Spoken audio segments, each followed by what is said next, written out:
Good morning all of you. आज हम लोग एनसीईआरटी चैप्टर 4 कवर करेंगे। आई होप हम इस चैप्टर को आज पूरा कर पाएँ, पर इसको अच्छे से समझने की कोशिश करेंगे। ठीक है।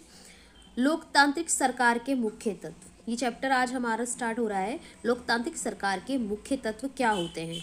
लोकतांत्रिक से हम लोकतंत्र के बारे में जानना जरूरी समझेंगे। लोकतंत्र मतलब क्या होता है? लोगों का शासन, मतलब कि जनता का शासन। जनता अप्रत्यक्ष रूप से अपनी सरकार को चुन सके। ये हमने पिछले चैप्टर में अच्छे से जाना था, सरकार क्या होती है और कैसे चुनी जाती है। इस चैप्टर में हम उसके मुख्य तत्व पढ़ेंगे, सरकार के मुख्य तत्व क्या हैं। ठीक है। इसमें हमारा दक्षिण अफ्रीका के बारे में अधिक देखने को मिला इस चैप्टर में, तो हम उसी चीज़ को हम पूरा कवर करने की कोशिश करेंगे। दक्षिण अफ्रीका एक ऐसा देश है जहाँ कई प्रजातियों के लोग रहते हैं, जैसे इसमें श्वेत, अश्वेत और सांवले। मैं इस चैप्टर में आपको केवल मेन पॉइंट्स ही बताऊंगी। ठीक है, जिससे आपका ये चैप्टर अच्छे से समझ में भी आए और कवर हो जाए। ठीक है। दक्षिण अफ्रीका के लोगों को किन भेदभाव का सामना करना पड़ा था? तो इसमें हमारा क्या था? अस्पताल उनके अलग होते थे, हॉस्पिटल की फैसिलिटीज़ उनकी अलग होती थी, रेल एवं बसें अलग होती थी, बस स्टैंड भी अलग होते थे, यहाँ तक कि अश्वेत लोगों को वोट देने की इजाज़त नहीं थी। अश्वेत को खेती के लिए घटिया ज़मीन मिलती थी जिसमें उपज कम होती थी। श्वेत जो लोग होते थे उनको देश की सबसे अच्छी ज़मीन उनको दी जाती थी। ठीक है।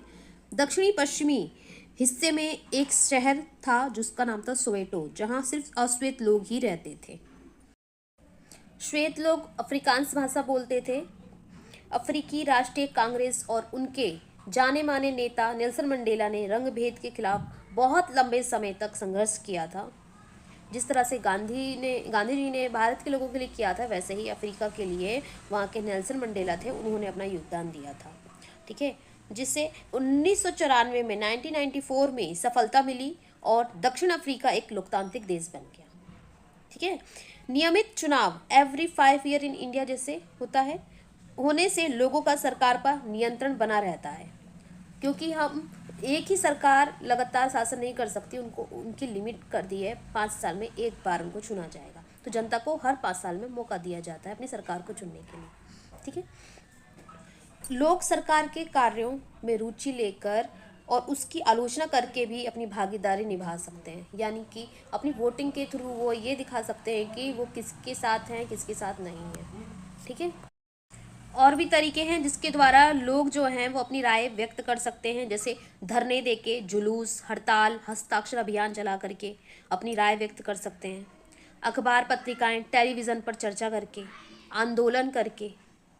दलित, आदिवासियों, अल्पसंख्यकों, महिलाओं एवं अन्य लोगों की भागीदारी अक्सर आंदोलन के जरिए ही हो पाती है।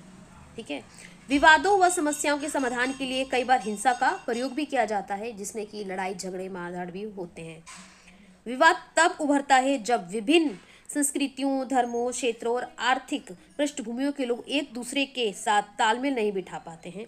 सरकार की भी ये जिम्मेदारी होती है कि विवादों का समाधान करें सरकार। इन सब में पुलिस की भी कुछ जिम्मेदारियां होती हैं, उनको हम समझेंगे। पुलिस की जिम्मेदारी ये सुनिश्चित करने की होती है कि आपस में टकराव की स्थिति ना पैदा हो, जिससे कि हिंसा ना भड़के। वह सभी पक्षों को एक जगह बिठाकर बात करवाती है ताकि विवाद का समाधान निकाल सके। ठीक है।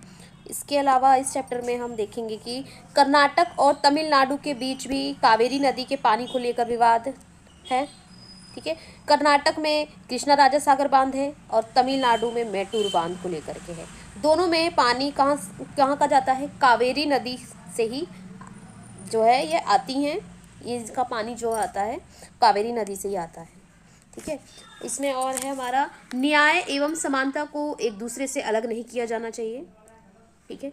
न्याय तभी प्राप्त हो सकता है जब लोगों के साथ बराबरी का व्यवहार हो, जब इक्वलिटी का बिहेव करेंगे तभी हमें न्याय मिल सकता है। ठीक है। ये चैप्टर हमारा यहीं समाप्त होता है। आई होप आप लोगों को समझ में आया होगा। Thank you.